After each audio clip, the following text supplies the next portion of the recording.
What's happening, people? Welcome back to another episode of Red Divided. Myself, Tommy. You got Ade here. You got myself, Ham, aka Tired Ham. Very tired. Very tired. Right, cool. What's happening, boys? What you guys saying? Apart from being tired, I know both of you already expressed how tired you are before even started. Before I even started. Thank God for the bank holiday weekend. Still. Yeah. Trust me, bruv. Happy Carnival to all the listeners that went Carnival. Hope you had a good time. Hope you didn't fall off the bus stop. Just saying, if you got a number, don't embarrass yourself and call that girl tomorrow and be like, "Yeah, I'm the guy, Tommy, in the black bomber jacket with the camouflage pants. I had the horn in my hand. What do you mean you don't remember me? No. Carnival, boy. It's been a minute. Let them enjoy, man. Let them enjoy.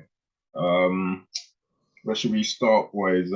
First and foremost, we dropped first and foremost, please like, subscribe, and do all the good stuff. And what I was gonna say is we dropped our first match day vlog today. That will just going to the Fulham game at the Emirates. So the plan is we're gonna try and get to as much game as we can this season. And whenever we do go to a game, we're gonna be dropping match day vlogs and just giving us our view, because I know like a lot of the times, I think me and Adi has been discussing this. You don't get like live reaction or instant reaction like from the actual game, well, straight after the game. A lot of the times, by the time we jump on the podcast, we've already calmed down. When Mello, we figured out what we're gonna say on the podcast. So if you do want like instant reaction or live reaction of the games, when we do hopefully attend games, as I said, me and Adi are going to try our best to get to Old Trafford as much as possible this season, and vice versa. London, Manchester fans there. London, Manchester fans there. And then obviously Ham probably gets more. He's probably going to get to more games than us. So yeah, cool. So we'll be dropping vlogs. He strips to Woolwich Arsenal, yeah. North London, mate. North London, mate. So yeah, check out Ham's live reaction against Fulham. We might as well start now. So if you haven't watched it yet, now give us your mellow reaction, because I know you're getting excited. On the pod that was singing, "We are top of the league. We are top of the league." I've all of that calmed down now. What are we saying now? No, because it's factual. We are top of the league. So we didn't sing or say anything that wasn't true. Okay. We're top of the league, and we are 4 games, 4 wins. But yeah, no, it was good, man. It was good. It was a good game of football to watch. I actually felt better than watching like a 4-0 or 5-0 win. Sometimes when you watch games and a bit of adversity with your team, you're more invested emotionally. If your team's winning 2-3-0, you're just going through the motions, isn't it? Just going through the gears. But start sending texts on your phone. Yeah. You might, I'm saying you might miss a goal, but when your team's 1-0 down, as we were against Fulham, it's just like, oh shit, and we're expected to win. It's like, okay, listen, full concentration. We're the 12th man here. We need to make sure that we get the boys over the line. And I don't think we were great. I think first half we were good. But then again, I don't think we were great because I thought Fulham are really good, Like watching them, hats off and round of applause to Marco Silva, who I think is a good coach anyway, before when he was in the Prem. But to get Tosin playing and the other centre back, their captain Ream playing from the back, and the 2 fullbacks, Robinson's a good fullback anyway. And I think the other one's Tete or something. That was really good. And obviously Harrison Reed in the middle of the park with the new guy that they bought. I thought they were good in terms. Yeah, I thought they were really good. And I don't think Leno never really kicked it long. They tried to play, so that was surprising. But what was more surprising is our press wasn't aggressive. I was expecting us to be on them on their first touch and get about them, but we wasn't really. So they was able to settle into the game, but pose no threat to us. And every time we got it and turned them over, we did look like scoring. Hence why you see the last ditch tackles from Tosin, the last ditch tackle from Ream. And Saka when he's completely cut Tosin up, but then obviously Leno made a good save. So that's like 3 chances that we had in the first half. Obviously Martinelli hit the bar from the corner, but that wasn't really a chance. But because they offered no threat and we kind of kept Mitrovic quiet, That brother's an animal, by the way, absolute animal. Bro. But we kept them quiet. It was almost like, okay, cool, it's 0-0. We got 45 minutes to get a goal. If we score, we'll pretty much win the game, innit? And yeah, Gabriel makes a fucking boo-boo, but first and foremost, Saka should never be playing that type of ball. I got no problems in passing it across the back line, innit? No problems at all, because obviously you got to do that to create space further up the pitch, innit? But it's the type of pass that Saka gave him, floaty, in the air, no pace on it. And Gabriel did have time to bring it down and do his thing, but then Kieran Tierney, KT, didn't give him an option. He goes in front of him instead to go as wide as possible. So he gives Gabriel an outlet pass. There's no outlet for Gabriel. So I think that's why Gabriel's on it and thinks, okay, where's my pass going? Where's my pass going? Because his natural pass is to pass to the left back. The left back's not there. And he gets caught on it. No excuses. He gets caught on that. Mitrovic puts it away. Mitrovic started the season on fire. And then it's like, okay, cool. Let's not, you know what I'm saying? Let's not get too down in the dumps, innit? 3 games, 3 wins. First half was good. We just got to get a goal. And if we get a goal, then the onslaught starts. And the captain steps up. He was our best player, man of the match by a country mile for us. No one played great, but Odegaard and Ben White, our best 2 players. And Odegaard does something that he didn't do last season enough, which was just fucking shoot, bruv. Just shoot. You're a talented boy. And you got to think of like someone like Frank Lampard. I'm not Frank Lampard's biggest fan, but Frank got 175 league goals, and I guarantee you, maybe 105 of those were deflections. Bruh, it just bounce off the air. They'll bounce off the oxygen molecules. But you can't take it away from Frank. Frank always bought the ticket, and if you buy the ticket, you can win a lottery. Yeah. So you have to shoot. And perfect example was Odegaard shoots. It's never going in. Leno makes a comfortable save, but it takes a deflection and goes in. And that's probably what we needed, because the pretty football we were doing wasn't working. And we get that, and it's pretty much, okay, cool, we just got to go get the winner. But then Fulham, again, because they're good football inside, they was able to control the tempo for like 10 minutes after. And it wasn't until we brought Eddie onto the pitch, which was a masterstroke, because I'm screaming, obviously, you know how I am. I'm screaming to my boy saying, yo, Elneny or Xhaka has to come off the pitch, innit? Like, one of them has to come off, because we need to go for the win now. So ESR has to come on, or Fabio has to come on. Marquinhos was on the bench. So one of them has to come on, and a creative player has to come on alongside Eddie to, cause some havoc, innit? We don't need 2 holders, innit? But that's why I'm a fan of Mikel's the coach, because he brings Eddie on, and Eddie, his energy, everything about him, and it kind of galvanized everyone. And then it was just a matter of time before we got the winner. And then obviously Gabriel steps up, and quite fortuitous. I don't think he knew much about it. Well, Saliba definitely didn't know much about it, but I'll take the assist on fantasy football for the Saliba assist. And yeah, Gabriel gets the winner. Iconic Thierry Henry celebration. And it was well deserved, but I don't think we didn't deserve to lose the game. Fulham didn't do enough to say they should have won it. Their manager will probably think, okay, a draw would have been fair because they were 1-0 up with about half an hour to go. But then again, I think because we had most of the ball, didn't really do much with it, especially in the second half. We huffed and puffed a lot, but we still forced the issue at home. And like I said, to get the winner, 86 minutes. And Ramsdale's had to keep the 3 points because he made 2 big saves. Save I expect him to save, like my guy Rokeem would say. I don't clap goalkeepers when they make saves. That's what they're there for, to make saves. So Ramsdale hasn't made no worldy saves. He's made 2 comfortable saves, but Mitrovic, again, handful from him. And then Ben White made a super block to get the 3 points over the line. I'm saying we brought my guy in. You know, when Rob Holding comes on, hold everything down, hold it down. We never conceded. When we bring Rob on, I can close my eyes. I know the points are coming home. When we bring Rob on to hold it down, just as his surname says, brought Tommy Ashley on as well. And obviously having Elneny on. If on hindsight, I would have been screaming at Arteta, okay, get Elneny back on. If he made the sub that I said to it, I'd say, get him back on now, because we need him and Xhaka. But in saying that, Elneny had a good game. And yeah, man, that's how we got the win on Saturday. So it wasn't comfortable, but it was nice. And was able to celebrate. I think you celebrate those ones a bit more as a fan than a 5-0 victory. You could have easily pumped Fulham 5-0, been a routine win, but 2-1, bit of adversity. Good to see the boys come back from a goal down at home as well. And the fans never got on Gabriel's back, never got on the players' back. It was just sheer support. Keep going. We got over the line in the end. Well done. A good team performance. So yeah, no, what was I gonna say? Watching the game, obviously live on Sky, it was a good game. So you can see, and from what you're saying about Fulham, at first I was a bit skeptical when it was trying to play out the back, because especially Tosin, the first couple of times he gave the ball away, and literally the first thing in my mind is like, this guy, he's been paid. He's ready to give the game away right now. But you know what? Yeah, he never even shrugged from doing that. He just continued playing regardless of making the first two mistakes. And it's just to show that they've been doing it for a while now. They've been playing like that since last season. So he continued playing, and well done to Fulham. They put up a great fight. I wanted to give credit to Odegaard though, because the football he was playing on Saturday, oh my! The ball that he dinked over for Eddie, that was disgusting.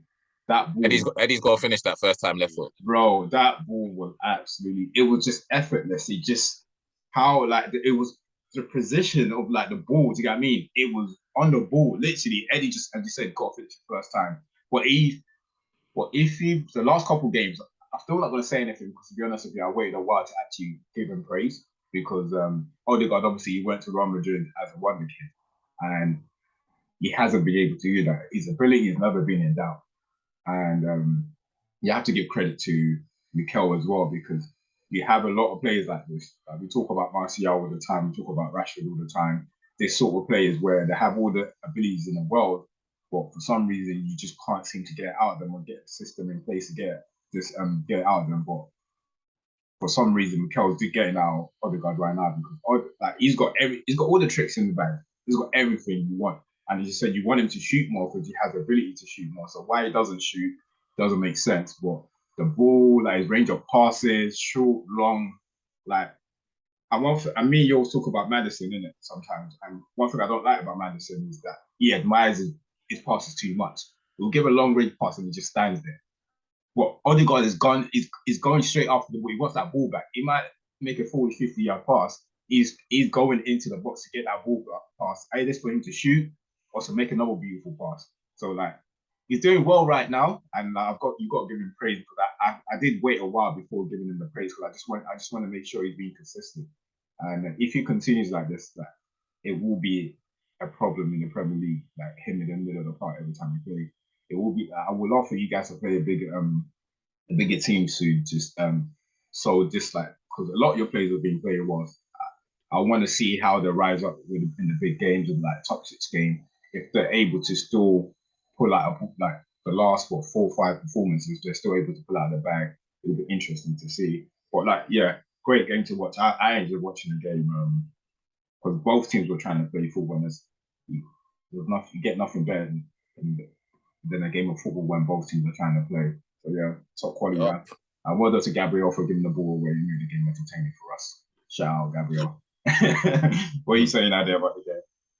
Yeah, so funny enough, you literally took pretty much half of what I wanted to say straight from my mouth, and it was going to be on Odegaard in it. So yeah, I'm ready to give him all the praise. I don't even need to say anything more from him. I'm not even gonna lie. Yeah. But literally, I was gonna say that he needs to be grateful to Arsenal, right, for that opportunity because they've brought out his footballing ability from the way they play football. Odegaard potentially was going in the same direction as Freddie Adu. Yeah. Right. There's all that hype, all that circus about him, and then he just falls in the background. Well, obviously, we saw a lot from him when he was on loan. Then when he got bought, I thought, yep, we're seeing a bit more. But when you feel there's still more to see from this guy, but the football the team's playing, he just fits so well into it. His position in the team, his role in the team, how he ticks things over, I think it's just perfect.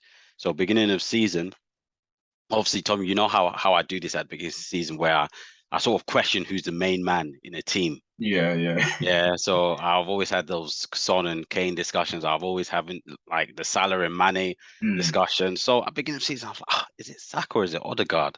I really had to sit down to myself and think about this. And obviously, Saka's got the numbers, the goal involvement.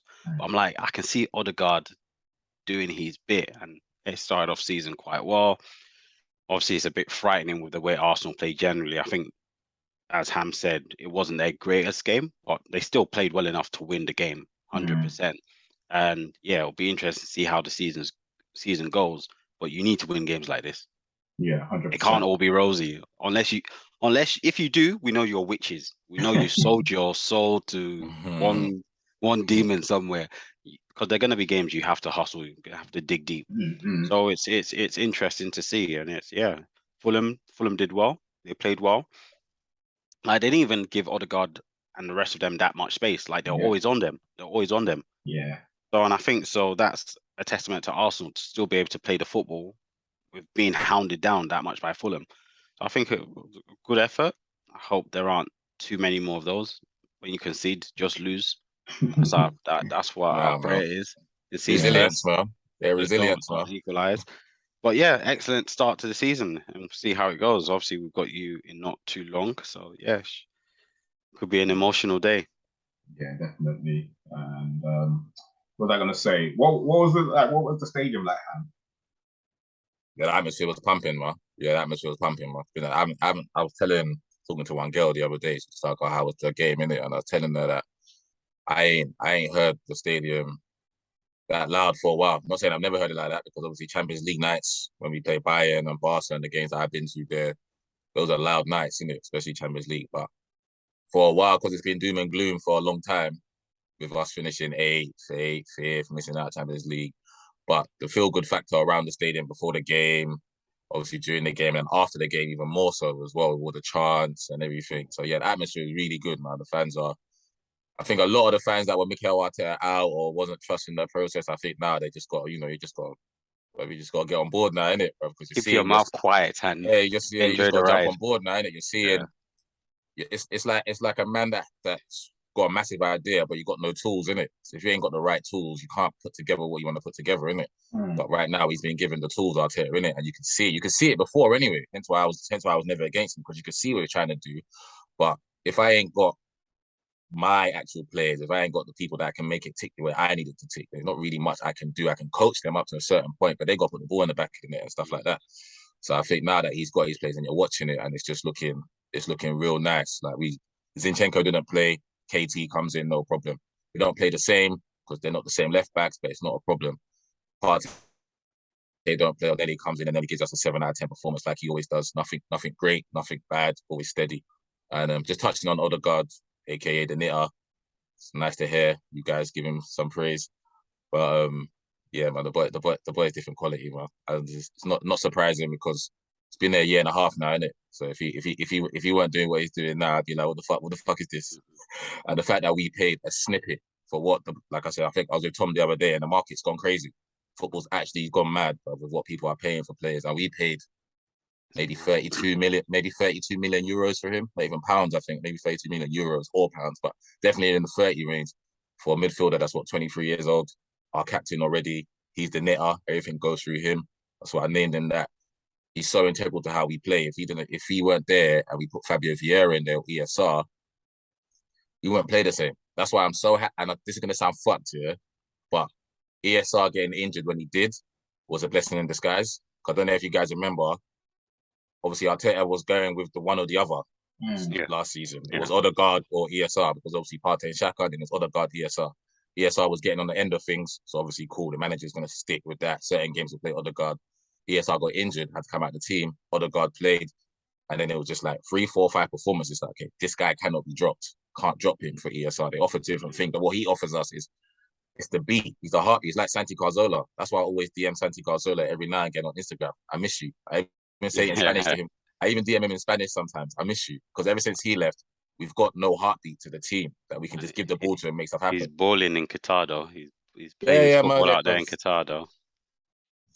He's a beautiful footballer. It's the same. Yeah, and it's the same thing I say about Martin Odegaard. And the one other thing I say is, no one works harder than him, which is a mad thing. No one works harder than him in our team. If you look at our stats, no one runs more than him. No one covers more ground than him, and he's our number 8/10. So really and truly, everyone should be working hard behind him. But no one works harder than him. So yeah, I couldn't speak highly of the boy, man. It's quality. Cool. Yeah, no, I totally agree. As I said, I just didn't want to give him praise, but I just said that I think what helped him, obviously the loan, like Real Sociedad. Then obviously when he came back from Sociedad on the loan, Real Madrid midfield, we pretty much saw it by then, so he wasn't getting into that team. And as they say, he should be very fortunate that you guys gave him the opportunity, because he could have just turned out to be like another Freddie Adu, and we would never hear him again. He went to Real Madrid, what, 15, 16? something like that. Yeah. Very young. Yeah. Everyone was bidding for him. Everyone, yeah. Everyone was trying to court him. Yeah, but what I'm seeing from him now is just, yeah. And it's not with just the quality. It's one thing having quality, but as you said, Ham is his hard work too. Do you know what I mean? He just doesn't. I hate midfielders that makes a great pass and just stands there, admire their pass and not do anything else. And obviously I always complain to you about that. That's why they all don't work for it. All don't work hard enough for the football. Yeah, they want everyone else to work. Exactly. That's my only problem with Maddison. Maddison's a great footballer, but I just think sometimes he admires himself too much that you can see there's much more you can get from him. And Odegaard is the opposite. He still wants to get dirty. He still wants to do what the number 4 is doing. Despite him, you don't need him to do that. He wants to do everything. He's all over the pitch. So yeah, we'll see how. As I said, when you guys play the big game, I'm sure he's not going to shy away from that anyway because the quality is shown. But it's just from that Man City game from last season, you can see that Arsenal aren't shying away from anything. So yeah, I'm expecting some good games from them. Cool. Yeah, it's fine. Look, we'll come back to Arsenal just because obviously the transfer window is almost over, so we'll come back to see in terms of if there's anything else you add to the team because you were missing a couple of players on Saturday, which was fine. I think in terms of left back, that position is sorted out already. It's just more for the long term. Would he be the natural replacement for Partey? Because I think one thing about Partey we can conclude is that you're probably not going to get more than 25 league games from him this season.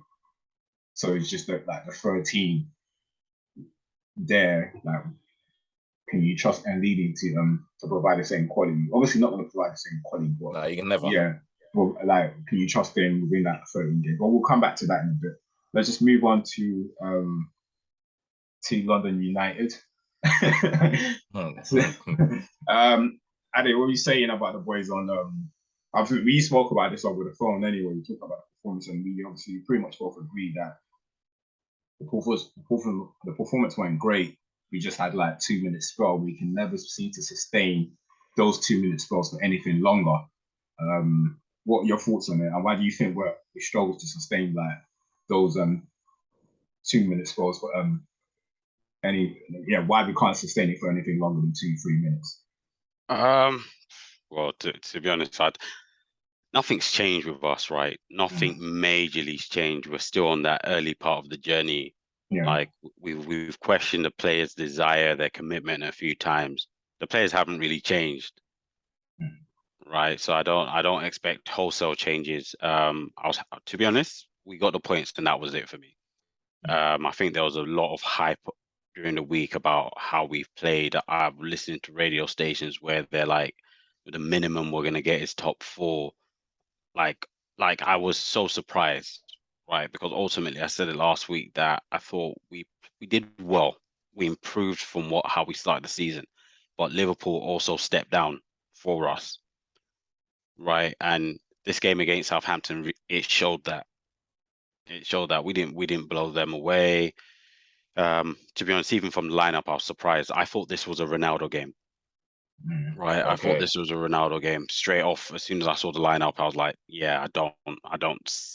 As soon as I saw it, I was like, what you're telling me by this lineup is saying that you expect our game play against Southampton to be exactly what it was against Liverpool. That's exactly what I read from that. I was just like, it doesn't make sense. Expected Ronaldo to be in the lineup. Thought his aerial ability would have been quite useful just from the start. And I'm not sure if it was one of you guys I was speaking to, but I just thought I questioned how we would impose ourselves in the center of park against someone like Aribo. Quite physically, they were quite imposing. So I sort of questioned how we would play in that way. And they were good in the center of the park. They were strong. They kept going. They're going to be more determined than us. They are hungrier people. Right, they're hungrier people. They've been hungrier. Our team hasn't changed. We're getting there. Obviously, with Casemiro joining, maybe mentality will shift a little bit. But yeah, ultimately, we're on that journey, right? We're a lot. I can't hear you. Oh, sorry. Yeah, we're closer to the beginning than Arsenal, right? Arsenal have been on this journey for a while. That's the situation with us. So in terms of the football, in terms of the mentality, so I'm happy the initial excitement after being a little bit down a bit, but we just needed points on the board. It's too early in the season to lose, to just continue losing. So ultimately happy with Bruno. He is improving with Ronaldo not being on the pitch.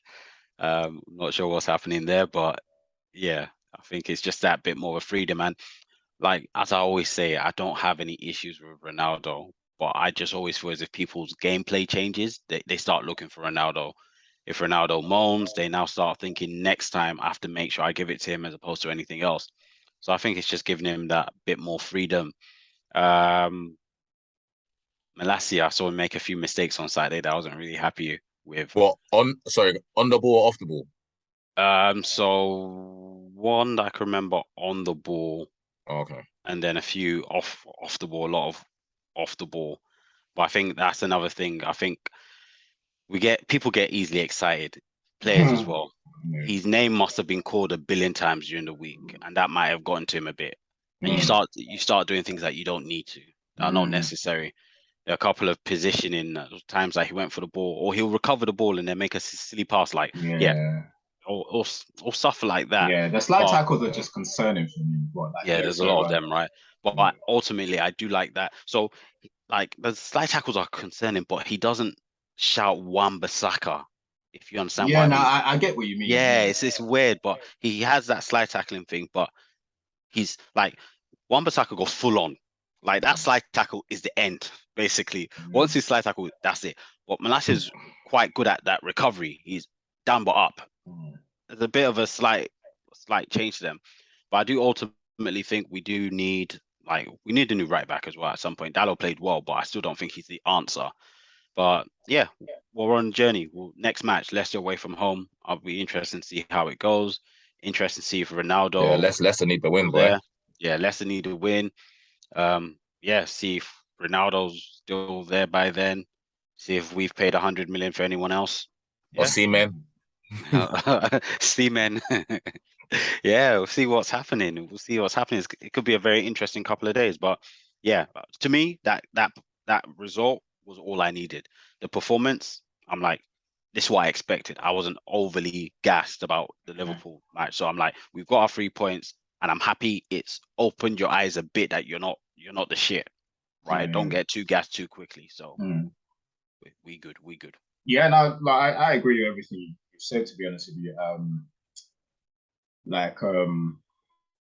The performance, I didn't think, by no means did I think we was going to blow Southampton out of the way. So in terms of like individual performances, there's Varane and Martinez were good again. They were good today. I mean, good on Saturday. Bruno, that's what you get from Bruno, and it's giving the ball away, but at the same time, you can see his quality right in front of goal. But you put a lot of players in that position, and they don't finish that. They don't finish that, because that was a brilliant finish from him. But that's what you get from Bruno, and in terms of where his strength. Where his strength lies. Yeah, exactly, and that's where you want him, and you know he's got quality in front of goal. But for me, I just want him to protect the ball more. I want him to look after the ball more. That's all I ask for from him. Like, just look after the ball more. Just don't be too quick to give the ball away. Do you think we'll ever get it? Yeah, like I'm struggling to think whether we could ever get it. But then the only concerning I think about that is ultimately, if the way I think the manager wants to play in the future, I don't think Bruno will fit into it. Fit into it. Yeah, if he can't adjust. So that's my only thinking around it. And I agree with you. I think there's a lot of players. I don't think the players, ideally, the managers just got to do. Just go like play them for now, because ultimately I don't think he wants them. Like Dalot, I don't think ultimately he should be all right back. I've seen him play a lot of times now, and I'm not too going forward. He's quite good going forward. But even going forward, he's okay. Exactly. It's not okay. exactly. Yeah, it's not like it's good, but it's nothing out of the ordinary. Yeah, literally. And the only reason why we say that is because we know Wan-Bissaka's got 0. God bless you. Wan-Bissaka can't provide negative, us that. Exactly. negative attributes. He can't provide us that. So we know we need another right negative 94. They can't provide us that. The left back situation, but that needs to get sorted out because I don't know how much Malacia's will improve, but and he still needs time. He needs time. He has to play. Yeah, he has to play. Yeah, he has to play. He definitely has to play. See me. I'm not. I hate this. He has to play stuff. He has to play. You don't have to play. We always say this. Yeah, he has to play. Yeah, he has to play. I'm not a fan of. Based on what I see, I will take him starting at the moment. But I do think there's a lot of work that needs to be done. But we're 4 weeks into the season. 100%. So he has to keep playing. Yeah. So he won't get better by not playing. Yeah. No, I get what you're saying. But anyway, as I said, I'm not with the you have to play situation. Like, let the right players play. Whatever the man. So you don't think a new left back from a new season shouldn't have to play? You just bought it. It's a new league. I don't care, bro. I've said this to me so many times. We always come up with excuses why someone has to play. I don't give a damn why someone has to play. Whether it's the money, whether it is, I just don't think the guy. I'm saying for now, if however the manager wants to develop him, that's down to the manager. Isn't it? Well, I'm not just gonna play him because he needs him to play all the time. It's not. That's not the case. There's other ways to develop players. The manager's probably thinking that you are executing what I need to do. No, exactly. Out of everyone, you're the best person to do it. Yeah, and I agree with that. If that's what the manager is thinking, yeah. But the sense of you have to play. I don't agree. I don't agree with that notion. If he's going to execute what the manager is doing, fair enough. But I don't think, in order for him to get better, he has to play all the time. It doesn't mean that. The manager can ease him in whenever he wants. Like, it's up to the manager to sort out how he wants to play or not. For me now, he's not screaming out our permanent left back, but he's got money in the bank, basically. You know what I mean? He's got a lot of time. He can still improve. So we'll see. But him going forward, same thing we're saying about Dalot. He doesn't scream out top left, like going forward. Defensively, I've always said this about defenders. I just don't like you sliding all the time. It just only means one is a recovery, two, you've been beaten easily and you have to try and get the ball back some way. So that works against Liverpool. Fair enough, you know what I'm saying? Because that's the kind of game, like, you need that kind of like tenacity in a Liverpool game. I don't think it will work all the time when you're playing like Southampton. It shouldn't really be sliding all around the place when you're playing Southampton. I just don't see why you're sliding around the place. Like, the boy can improve. I'm not knocking the boy, so like, I don't want this to be a knock on the boy. But I'm just not like a fan of he has to play.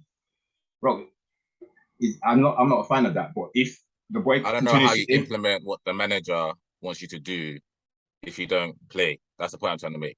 No, like if you're a new signing that's come from a new country and he's a young lad as well, he has, like, in terms of playing football, he has to play football and Premiership football for him to get better at Premiership standard. There's ways. You're saying ways, but what ways would he learn how to play against Zaha? What ways would he learn to play against wingers? He won't. No, as I'm saying, you do not have to play every single game. You do not have to play the game every single game. If the manager, yes, you're executing what the manager wants for now. I'm not disagreeing with that. It's fine. You're doing that. Just if he's giving the ball away every single game, conceding an own goal, does that mean he has to keep playing? So that's why I'm saying the word he has to play. It doesn't come out my mouth. If he's executing what the manager's doing, fair enough. Like, yeah, you play. But all this, you have to play. It doesn't mean nothing, bro. Like Tavares has to play. In order for him to get better, he had to play. But what kept happening to him? He kept on making mistakes. The manager dropped him. You do not have to play. I don't think you have to play. You might not agree with it. That's your personal view on things, isn't it? You might not agree with it. But Arteta could have keep playing Tavares, but he didn't. But my point is, but you see my point with Tavares here. He's gone to Marseille. Is he playing or not? He's playing. No, bro. That's my point. The player has to keep playing. But then he's only going to get better by playing football. I'm not saying the boy is not going to get better by not playing. But if if it's detrimental to the team, he hasn't done anything wrong. Like, he hasn't made any mistake that's led to a goal at the moment, which is fine. But if it plays detrimental to the team, you can't keep saying he has to play. He has to play. It's nonsense. Like it hasn't. He's made a mistake on Saturday, bro. The one time he gave the ball right in the middle of the goal, in the middle of the box. Does that mean he has to keep playing? I'm not saying I get the notion. I get the notion of like, oh yes, a player has to play to get better, but I'm not with the notion of he has to play. He has to play. I just think that just don't make sense. If a player is making a mistake, at some point you have to think. You have to use common sense. Common sense have to prevail. But then common sense could also be. Bro, let me finish first. Common sense will prevail and say, let me rest him first, chill, get someone else in, and then we'll bring it back in when it's time to ease him in. Like that's what if we. At the end of the day, I'm not the manager. The manager will decide what he thinks is best for him. I've seen an example with Tavares. Tavares didn't keep playing. The manager dropped him. It was not comfortable with keep playing. And despite whether he needs to keep playing or not, you're not going to be detrimental to the team because I'm only killing your confidence. But at this stage, we haven't even got there with this boy yet. So we're not at the Tavares stage. What I'm saying is, it doesn't scream out my permanent left back at the moment. So even if it's like we have to buy someone else, fair enough, buy someone else. But for now, yeah, he's executing what the manager's doing. But doesn't mean he's not doing that without mistakes. All he takes is a City game or 1 or 2 games. He concede goals and then his confidence is gone again. But he hasn't done that, so hopefully he keeps improving. I will slap that board if they buy 2 left backs in the same window. I was just about to say that. Yeah, but So if Luke Shaw's not gonna get back into the team, then I have to sell him and buy someone. Obviously not now. It won't be within the same window because I didn't even think they was gonna buy a left back within this window, and that's just the honest truth. If someone asked me what would the last position you would strength of the season, I wouldn't have thought they would have bought a left back. And to be fair to Ade did bring this up last season. And Ade did say, I don't think they trust tellers, but I didn't think they'll bring someone else in. So in terms of like the boy he's doing okay for me now. I'm not going over the top. Like people are just screaming, like the boy's doing what he should be doing, and he is making a mistake, but he can get better. But don't let us get over the top because yes, Luke Shaw hasn't been playing well, and he's stepped in. Like it's okay, the boy's doing well, and that's what matters. But yeah, on Saturday he's done well again, but his performance was not as good as his Liverpool performance. Saturday, it was just steady basically. And going forward, I don't think he offered as much as you want him to in a left back. But yeah, he's executing what the manager. I'm guessing if you're doing what the manager is doing wants, then. In terms of like the way, like just I'm with you, Adi. I just don't understand. The game was just screaming at Ronaldo, and especially what Rashford was going against. It's like he's gonna have no joy against this boy. It's like literally they've got pace, they've got strength. Where like this is not the Liverpool game where like Liverpool are defending it from the halfway line. Do you get what I mean? Where you can try and make the runs in between them. I mean behind them, sorry. But you're playing against young, hungry brothers that they're gonna shut you down. Like he just didn't like it. Pretty much it was non-existent. You know how we say he was non-existent sometimes when he plays on the right. Like he might as well not have played in that first half. To be honest with you, because I didn't even like. I felt bad for him. You know when you're playing and you come against another black boy. Bro, like black boy shows you that it was like superior. them 2 boys, young boys at the back. They kept him quiet. Even like Sancho, like. There was no Sancho put up a good fight. I think Sancho's a lot more skillful, so they couldn't just get the ball off easy with Sancho. But it's like you coming off like fit, like fast, hungry, like young brothers, trying strong. To use strength for them. Yeah, none of it was working. I think there was even one point when Ronaldo did come on, where Ronaldo had a few. I know Ronaldo's not the quickest, had a few yards on one of them. Without knowing the boys already got back in position, muscled Ronaldo off the ball, like easy. So it wasn't the best time to play Rashford in the middle of the field for me. But like, look, we're not going to get ahead of ourselves, and obviously the game also shows. And what I've mentioned a few weeks ago is that I'm happy that the performance level is like this because I don't want us to paint over any cracks. I want everything to be apparent. I want shit players to be apparent, players that he knows that he needs to get rid of. I want him to be fully aware of what's needed in the team and whatever like philosophy he wants to put in place. I want him to get the right players in so so everything can get sorted out. Whether we're gonna keep spending 80 to 100 million, as we said, look, we keep we keep going, but we keep going. At this rate, look, I don't care how much we're spending on players, because the last thing I want us to do is go into the season without getting enough bodies in. And hopefully, once we get Anthony's deal over the line, then that's more bodies in and more competition within the front line. Obviously, you was going to the game, Ham. Did you get any chance to watch a bit of the United game? Or your thoughts on it? No, I didn't see the United game. I think I saw maybe the last 10 minutes. I was just supporting Southampton to get the equaliser. That's all I remember. I just needed someone to foul someone edge of the box. I would press to get in. But oh, did you see that? What are your thoughts? What did you guys thought? I was gonna ask you guys thoughts on the McTominay penalty claim. Yeah, handball, man, penalty, man. Yeah. Ade, what's your thoughts on it? Handball, but penalty. Handball's in the box. It's penalty. It was close to his body. Yeah, it's one of those ones. I can't. If it had been given the other way around, I couldn't have argued. It's one of those ones. It's subjective. Yeah. Literally, I thought exactly the same thing you thought, because I've had, like, obviously on the actual game that Rio thought it was a pen. And Rio was Paul wasn't too sure. And then on Match of the Day, Ian Wright didn't think it was a pen, but Ian Wright was basing it on what the letter of the law is. But I'm with you, Ade. If they gave it and they didn't give it, whichever way it is, yeah. So yeah, pretty much one of those. But I can't lie. When I first saw it, I think, oh, for fuck's sake, my tongue. I was like, what the Literally, that was the first thought in my mind. I was like, oh my you guys can't do shit. Yeah, and then when I didn't look at it, I was like, oh, thank God, like God is on our side. We'll take it. As I said, at this rate, we'll take anything until we start getting like the performance right. Whatever lot we can get, right? I'll take it, man. I'll take it. On the topic of bringing in players, obviously, we had to end up paying over the odds again for Anthony. You've seen Anthony play a few times, though, right? Ade? Yeah. Do you just what your thoughts? Obviously, we go into like the actual figure afterwards, but in terms of the actual player for now, what are your thoughts on the actual player? Yeah, I'm happy with him.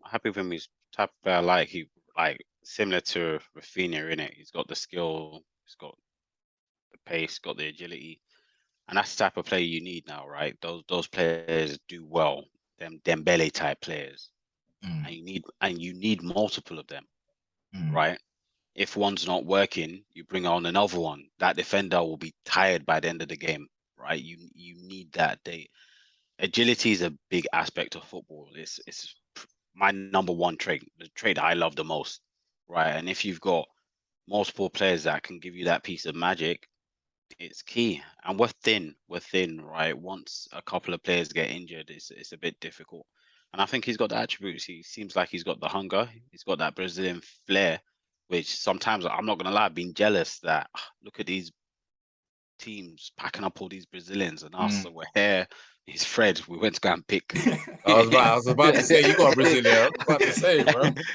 Everyone is picking Brazilian and it's Fred. We did as our own share of Brazilian. So, yeah, I'm excited to see what he'll bring. Obviously, it's the biggest stage for him to come and show himself, right? Minus the Europa League aspect, but you can test yourself against some really good teams. You can show people all these interviews you've been having during the week. It's now to really put your foot down and show what you're about. But yeah, I'm not mad at the signing. I'm not mad at the signing at all. Yeah. No, I'm with you because I think I spoke to him about it. I spoke to you about it, and when we was talking about, I've always compared him to Rafinha. And the good thing is a younger version of like Rafinha. He's 22 and he gets into the Brazilian squad as well. So, and I've been screaming out for the longest that for us to get a left-footed winger, because you've got the same, like, I know Sancho can play on the right, but I'm not sure whether Sancho wants to be on the right-hand side. Like a lot of our wingers are like right-footed wingers that want to play from the left and drift in I mean, yeah, I mean, drifting with the right, basically. Do you know what I mean? So it's like I was just screaming out for something different. Yeah. I love left footers as well. Yeah, and I love it. Yeah, I love it. It reminds me. Porn. It's like yeah, porn. bro, yeah, absolutely. Like even it's flamboyant. It's got like it's just it's a typical Brazilian like winger. Like that's if you haven't seen him play yet. But as you said, this is the biggest, like one of the biggest stage for you to play. Really, forget the price tag for now anyway. But you have to perform. Like, do you get what I mean? And I think we were speaking about this earlier too, Adi. You're saying the best thing to do for them to do with him is not to give him whether United do this or not. They need me on the board. I'm not gonna lie to you. They need me on the board, right? Yeah. Like this guy has screamed out that he wanted to join us. He wants a bigger test. And I said, we've paid 80 million for you. I'll call him and say, brother, we're gonna give you 100K a week. That's all we're gonna give you. We're giving you the opportunity to come to Manchester United. Give you 100K. Everything else is performance related. If you bang, you can make 250 a week. If you don't bang, you take your 100K. I don't think you get 100K, but I think it'll be around the 150 mark, I reckon. Brother, 125 maximum. 125 maximum. I definitely get more than 125. This is why I'm not giving you the job. You're not on the board with me. We have paid 80 million. Yeah, it'll probably get between the 150 to the 200. But I'm telling you to bang, bro. Yeah, bang. If you bang, you get all the cash. But I think I'm with you. I think a lot of these like with the ways should be based on like performances, whether they do that or not. It's another thing. We know they didn't do that. Yeah, he's taking home 300K. Yeah. But it's been screwing out this for long anyway, and like he's 22, like the world is his oyster, man. Like literally, Old Trafford is there for you to like. I think that position is there for the taking. I honestly believe so. Like I think he should just leave Rashford and Sancho to fight for the other wing. And if he really wants to perform, like, because as a player, like, as we said, like we said it already, like it's got the ability that we want, but whether or not it performs, that's just a different. That is just a different case. Then, obviously, in terms of the cash, for me, like, look, at this rate, I don't really care what we're spending because, as you said, we're thin and we need players. A lot of our business should have been done earlier, and in terms of the fee that we pay for him, there's a lot of contributing factor. One, Ajax has already allowed a lot of players to go. When talking about all the top performances last year, majority has gone apart from Timber.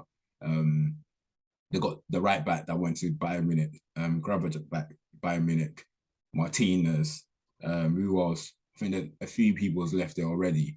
And well, even that's just four. Four is tough already. Like tough. Four of your starters, that's exactly already tough. No, it's five. It's five because my man went to Dortmund, isn't it? Hala. Oh yeah, Haaland. Oh yeah. So even five. Five. Yeah, so 5. And even then, if we don't remember the rest, that's powerful. Exactly. So there's a lot of and then we've already just paid 50 million for Martinez. And Neres has gone as well, hasn't he? So the backup's even gone. Yeah.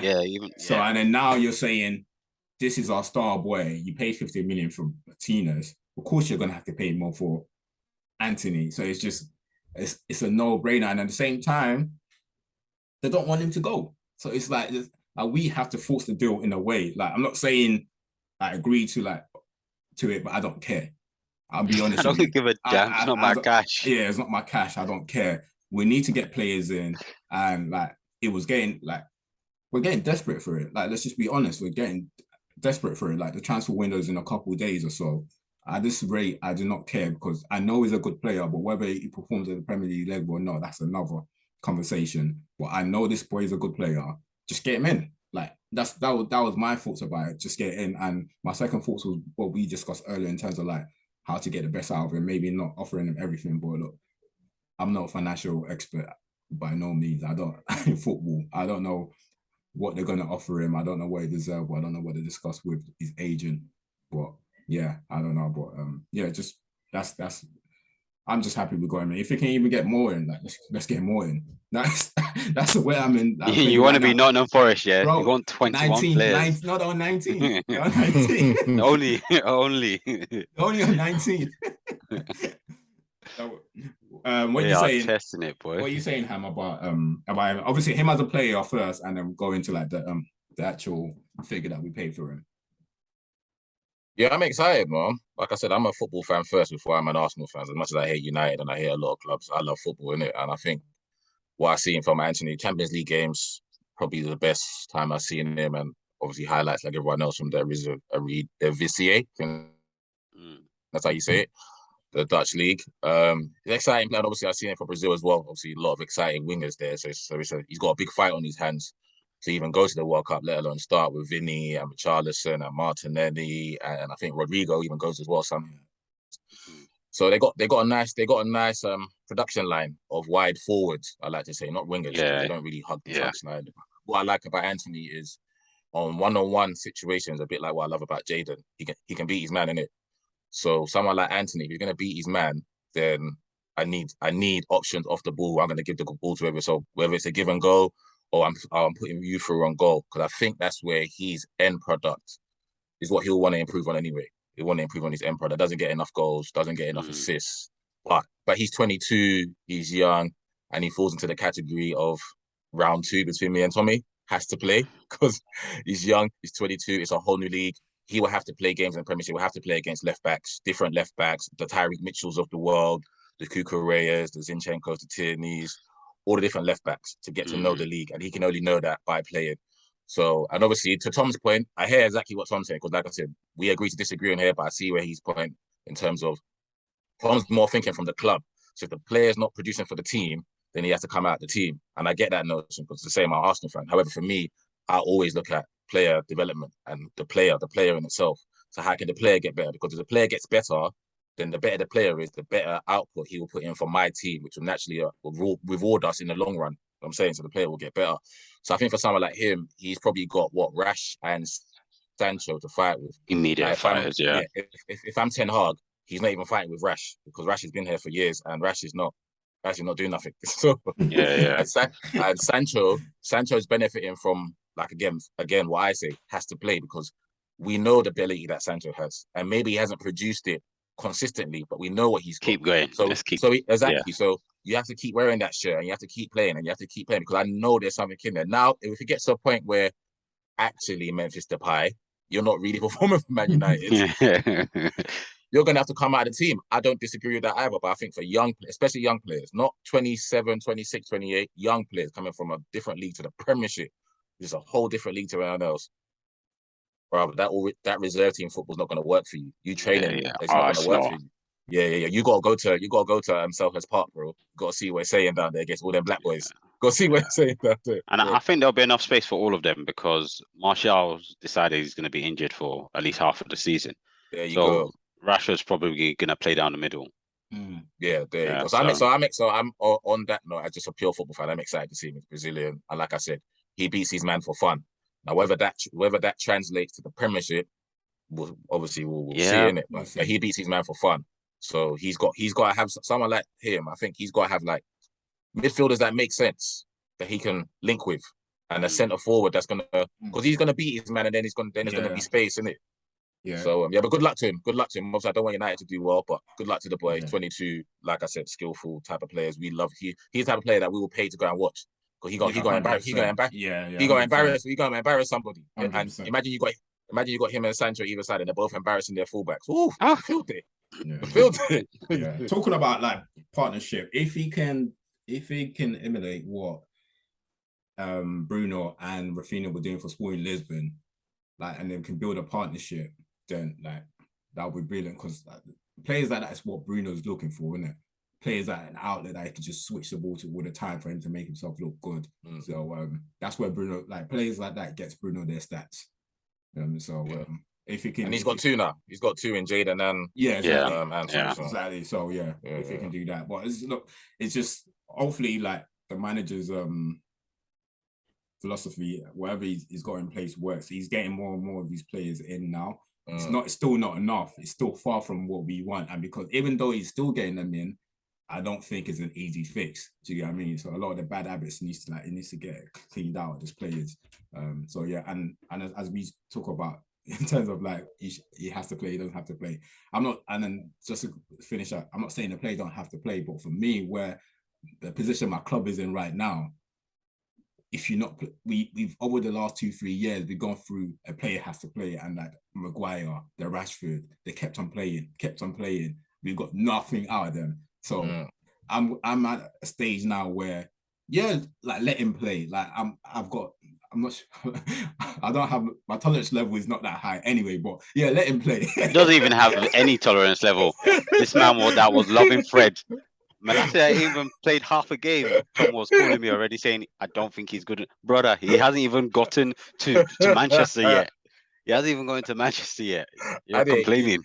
He hasn't paid no bills in his house yet. He hasn't paid the first month bills in his house. Bro, because we're saying this after 4 games. This guy was complaining before the season started. He was complaining about it before the season started.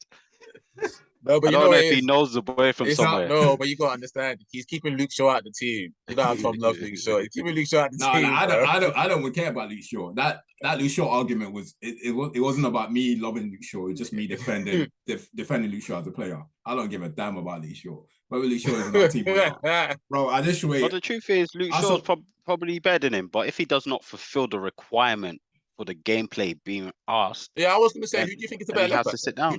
Who do you think is the better left back from what you've seen? Just their abilities. From historic that I've seen, I think Luke Shaw's a better left back. Yeah, me I anyway. think he's more established. He's more established. He seems more experienced as well, right? But if he does not fit the requirements of that the manager wants, then you sit on the bench. But to be fair, it's unfair on the boy for me to not say, okay, Luke Shaw's a better left back, because we've seen Luke Shaw for how many years? I've only literally seen him for like how many games? Like he potentially, if he continue to develop, but it just doesn't scream out much. Yeah, but brother, you're saying that after 10 minutes, like literally. No, I said stepped onto the pitch. Yeah, no, I saw it, but sometimes you can just. I'm not saying I'll give him time. But from what I've seen him from, I just don't. When he started slide tackling, that's just a put off for me. Like I'm not saying you don't slide tackle in football, but if you're slide tackling for no reason, it's just it doesn't make. And especially if I play fullback myself and I understand, like you don't have that. You slide tackle don't make you look good. And a lot of people watch football and think, oh, he's working hard, he's slide tackling. That's not a good thing. I don't like that. Me, just personally, me in a defender, I don't like you sliding all over the place. I'm not saying you shouldn't get dirty. There will be times you will need to, but if I see you slide tackling for no reason, that's a red sign for me. Oh man, what you did? What are you slide tackling for? And I hope what the coaches are telling him is that they're trying to work on his position, that you don't need. If you're in this position, you wouldn't need to slide tackle. And that's what I hope the coaches are telling him. But yeah, what was I talking about anyway? I've lost my train of thoughts now. But about Anthony, if he look, as long as he does well, man, I'll be happy. Yeah, that's what I was saying. That look, I understand players do need to play, but I've gone through that notion with like the players in United that they keep playing on it and none of them perform. So I want players to play based on merit. If you deserve to play. Don't keep playing shit if you still think you can still get into the team. That's my only thing. Like last season, we had players, like 4 or 5 players that would get into the team every week despite their performance, which is ridiculous. And I think those ones shouldn't be allowed. Those ones that are historic. They shouldn't be allowed. Yeah, and new signings, new players. Yeah, no, I get, and that culture needs to change. Them prehistoric ones, like McFred and them. The only person that's passed that test of you have to play through tough times is David De Gea, because we all said David De Gea come out the team. Well, a lot of United fans will say come out the team. Henderson need to play, but David's come out. Yeah. David's limited, so you can't look at David and say, oh no, but he's not good with the ball at his feet. He's never been good at the ball at his feet at United. He's never been good at that. So if you're judging goalkeepers off that, and you're saying in the modern day now the goalkeeper should be, then David De Gea falls below the bar. But then eventually him and Edu Mendy are like the same. They're good shot stoppers. Yeah, I'll tell him about Edu Mendy. I'm done defending him, bro. I'm done defending that. Well, we'll get to him another time. I'm done defending that guy, man. But yeah, let's wait and see anyway, man. We got Leicester next, and then we have Arsenal, which should be a good game. And if you have to quickly, because we're gonna start running out of time soon, but if you have to bring in one position that we can bring in a player in, who would you bring in? A position centre mid. Oh, centre mid. I think Darlow can survive at right back until January. And Wan-Bissaka can be his understudy. gonna have to happen, innit? It's gonna have to happen. Yeah, it's gonna have to happen. I think we just can't change everything. So that's we have to. We need to control games. I think that's what gives us the ability to control games is that centre midfield right immediately. Right back's not ideal, but Darlow can do what he's doing at the moment. Right back, they might not even put Wan-Bissaka at right back if someone gets injured. They might put McTominay or one of them. It might happen. It might happen because we don't know how that boy is mental. And to be honest, there's arguments of I guess we'll see how it goes. Like obviously, if that's one change, but I'm hearing we might get Dest, and I'll take him. Yeah, because you know why? Because I saw obviously there's a lot of reports that a lot of clubs want to take Wan-Bissaka off your hands, isn't it? Yeah. But maybe on a loan. Obviously, you guys ain't got a replacement, so it's like Wan-Bissaka not going nowhere unless we get a replacement in. Yeah, so I think if you ask Ten Hag, bro, he would drive Wan-Bissaka himself to Crystal Palace or whoever wants him. Yeah. But what he's not going to do is allow himself to be shorter bodies because he don't think he's good enough, bro. We need 2 right backs. It's a shame. I like Wan-Bissaka, but I think he's been advertised as the wrong thing. I think he's been advertised as the wrong thing. I don't like him for you. I don't like him for a top 6 side. I don't like him for United. I think he's been advertised as the wrong thing. I think he makes a perfect third centre back in a back 3. Right. I think that's what he would be perfect in a team that plays in that way. So I think he's just been advertised wrongly. Right. So I really hope he finds somewhere that he can actually use the talents that he does have to full effect. Yeah, I get that. No, I heard that. For me, I'll be the same centre midfielder. I don't think we can fix everything straight away, so we have to take our poison in one of those positions. And if it has to be right back, then it has to be just pack all the packet there. Let the drama be there. We've gone for there's been so many times over the years where we keep saying, "Oh, we need to improve the centre back. We need a winger. We need a left back. We need a right back." But the real issue was still there, the centre mid. And as you said, the core position is the centre midfielder. If we're not controlling the ball, what is the point of having all this fullbacks or like strikers? What's the point? You might as well not have them if you can't fix the core. So I'll be the same. Ham, what about you? If you have to fix a position or just get a body in, where would you get it in? So if I had to pick, it would be 1, but the club has to pick 2. So it's the point to make it. The club has to pick 2 because I don't know whose smart idea it was to say, Pepe, you can go to Nice on loan and we're going to pay 25% of your wages.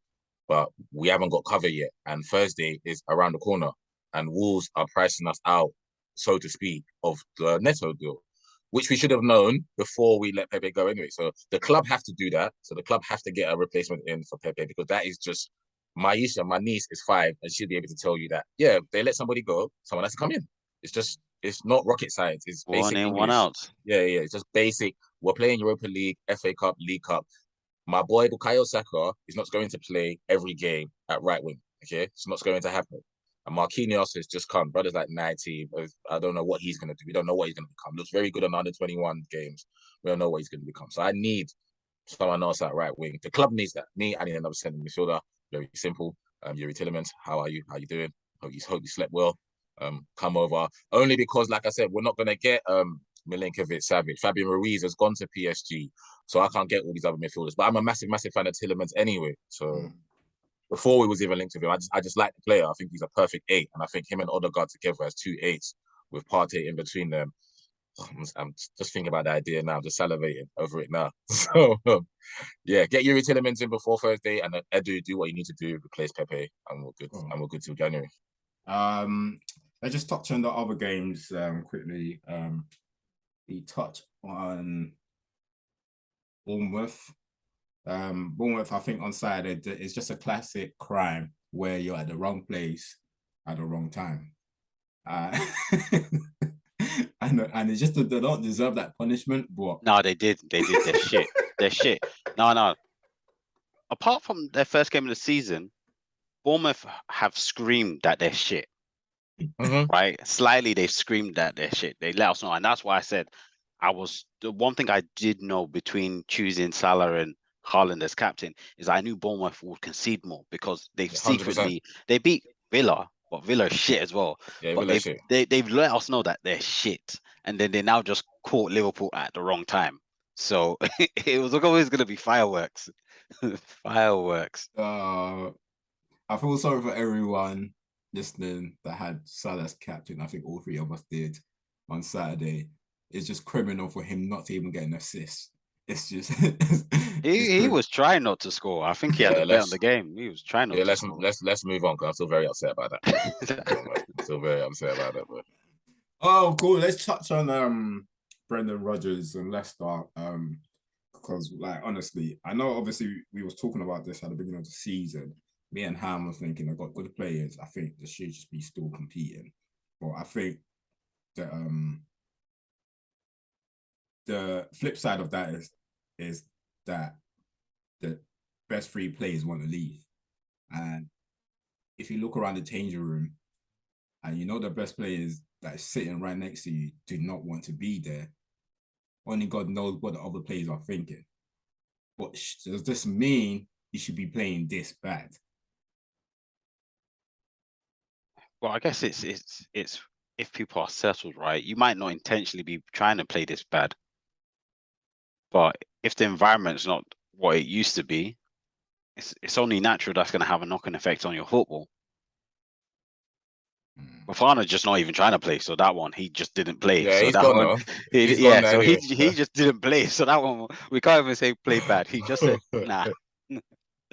So yeah, I thought it was going to be a difficult one because you could see that things weren't quite. Obviously, you don't know at the time, but things weren't quite ticking along, even with the injuries. And you're like, oh yeah, people are going to come back, but just something just didn't seem right about the way things were going. And then the whole summer went and you're not signing a player. It just did not really like read well to me. And then everything's gone to shit. So it'll be quite interesting. They did put up a good performance against Chelsea, but yeah, it might be a long season. Bruv, Chelsea had 10 men from when Connor decided to get 2 yellows. That's what I was about to say. 2 minutes. The bloody idiot just blown his chance, bro. If I'm Thomas Tuchel, bro, can we loan him out? Can we get rid of him? I was saying this to my friend on Saturday. I was like, you voucher players to get an opportunity, and then you make that stupid decision. You get 2 yellows. Yeah. What's going through your mind? Bro, you see that second one, T, and that day. You see that second one. If I'm in Conor Gallagher's position, yeah, I'm fighting for my Chelsea life, yeah. It's more important than if Chelsea win this game or not. So you see, as that guy was running past me, yeah, me personally, I'm on a yellow. He can keep running. Someone else can go and collect that other yellow, or Mendy will save it. There's no, because the guy was still in his half. There's not guarantee. Bro, he was still in. Past me, he's going to score, bro. When he scores, they'll even forget you were involved in the build-up. Bro, they'll forget you're involved in the build-up. Anyway, yeah, he flopped himself. Yeah, what I was gonna say, but sorry, go on now. Go on. No, I was just gonna pick up Raheem Sterling. I was just gonna say, as he's the flop, Raheem Sterling was a hero. 2 goals off the mark. I hope he has a great season. Just one last thing on Leicester before we move on. Do you think they should have cut their losses earlier? Because I feel like at certain times you can understand when you've reached a ceiling with certain players, like with certain squad, and so these 3 best players get 50 million from all 3 of them, whatever amount you can get from them, and then just go out there shopping and rebuild again and cut your losses. Yeah. I think they should have, but I think in their heads they're like, we are going to supplement as opposed to rebuild. So they probably didn't really anticipate that everything's going to have to be changed at the same time. But that's what's going to happen. There's only so long really good players are going to be willing to wait. And now they've got an issue. So cool. All right. Obviously we talk about Salah not scoring. Someone else that doesn't really need that much touches and can bang 3 goals, 8 touches and 3 goals. What are you guys saying about? Why are you guys even talking about his touches? Is he there to be touching the ball? Is there to score? Bro, I didn't understand. I'm so happy we didn't speak about it on the episode before, because what does my centre forward need to touch the ball? That's not there especially when my centre forward is a gunman that is a 1-in-1 striker, not a 1-in-2, not a 1-in-3. My man's record tells you he scores every game, bro. Whether he touches the ball 8 times, 15 times, 100 times. I know man like Ade Akinbayi that used to touch the ball 100 times and scored one in like 150 games, bro. What are you talking about, bro? It's what you know what the media direct us in it, because they need stuff to say. So obviously when we want to raise something, we're already starting off from what they say. But actually, he's not KDB.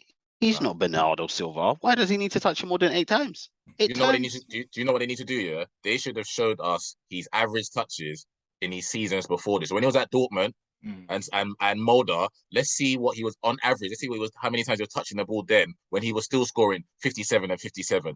The youngest guy to score that many goals in the Champions League. Salzburg, he was scoring. What are you talking about? He'll score 5 goals. He only touched it 3 times. Bro, my man's defying logic, bro. What are you talking about? He's not. The thing is, he's not. I don't understand. Maybe because they're Wonder Boy, yeah, Harry Kane, Ade's friend, quarterback, touches the ball 100 times a game. Maybe that's what they want from him. But Haaland ain't that type of striker. He's not the type of striker.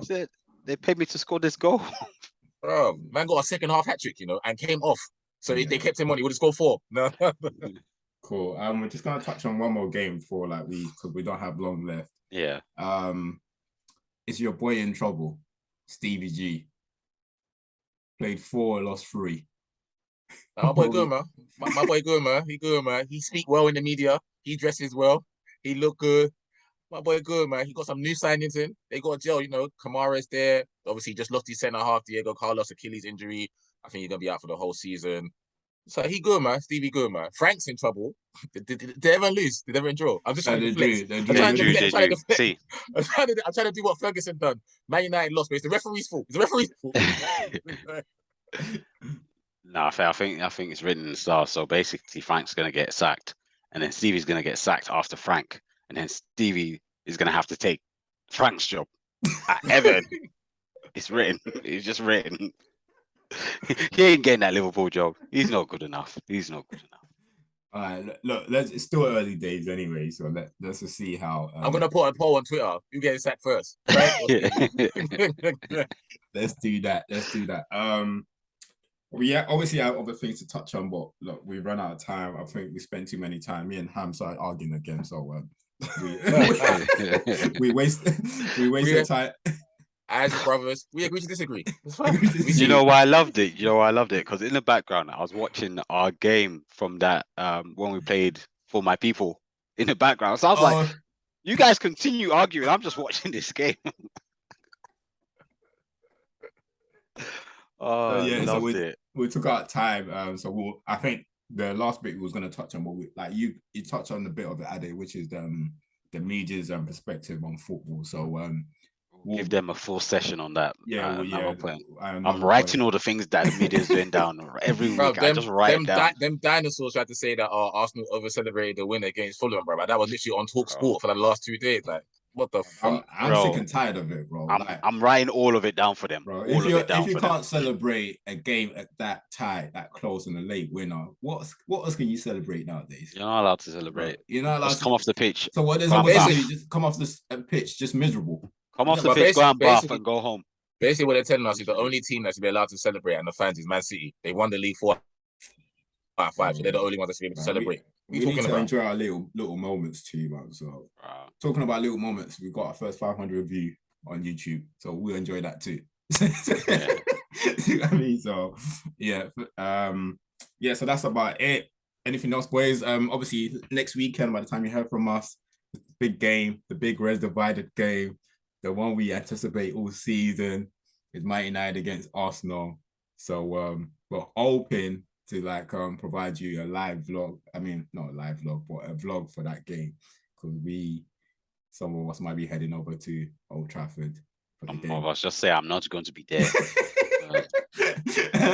And some of us is traveling with the missus. There's nothing wrong with that, bro. Like, you're traveling with the missus, isn't it? I'm gonna be enjoying. I'll be watching it from the pool. Yeah, I say pool. You know I'm not getting in any water. I'll be beside the pool. Just gonna be dangling your legs in it. All right, cool. Thanks people for listening again. Please keep supporting. Subscribe, share this with friends and family, comment all the good stuff, and we'll be back next week as always. Check out my match day vlog, man. Check out my match day vlog. Check out. Watch it all. Yeah, you can see him there with his mate. Don Robbie. Yeah. I met the Don, man. They look like cousins. I met the big man. I told him, move over AFTV. Red Divide is coming, bro. That's right. I'm surprised he didn't swing any blows, bro. KS moving like swabs. AJ. No, the swabs. KS swabs. All right, cool. We're out. Peace. Peace.